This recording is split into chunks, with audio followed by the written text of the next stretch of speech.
आणि अजितदादांनी कडक भाषेत कसपट यांना सांगितलं की जो फरार आहे तो लवकरच जेरबंद होईल।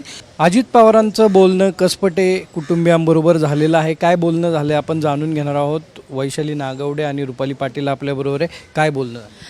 सकाळीच अजितदादांनी आम्हाला सांगितलं होतं की तुम्ही जाऊन भेट घ्या आणि मला तिथून फोन लावून द्या।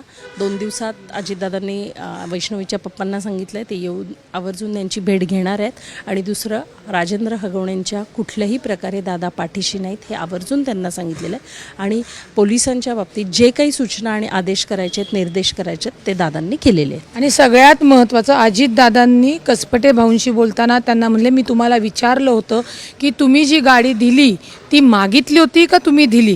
तेव्हा कसपटे भाऊंनी पोरीच्या सुखासाठी मी ती गाडी दिली दादा असं सांगितलेलं होतं। आणि अजितदादांनी कडक भाषेत कसपट यांना सांगितलं की जो फरार आहे तो लवकरच जेरबंद होईल।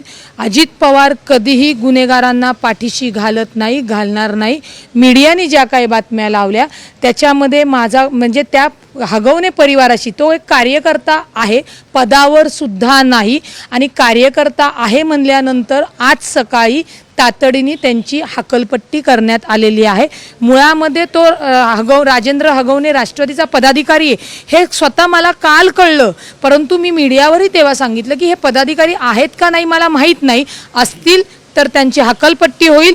परंतु त्यांचा जो मुलगा होता तो युवकचा पदाधिकारी होता वर्षापूर्वी, तोही कार्यकर्ता, त्याचे वडीलही कार्यकर्ते, आणि कार्यकर्ता या पदावरनं सुद्धा त्यांची हकलपट्टी करण्यात आलेली आहे असं स्पष्ट दादांनी कसपटे दादांना सांगितलेले। नक्कीच कसपटे फॅमिली बरोबर अजित पवार यांनी बोलणं केलंय। कॅमेरामन सुमित भोसलेचा सागरवाड, साम टीव्ही, वाकड।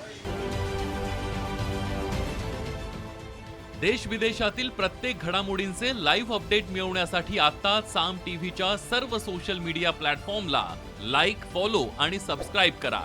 तसंच सर्व नोटिफिकेशनसाठी बेल आयकॉन प्रेस करायला विसरू नका।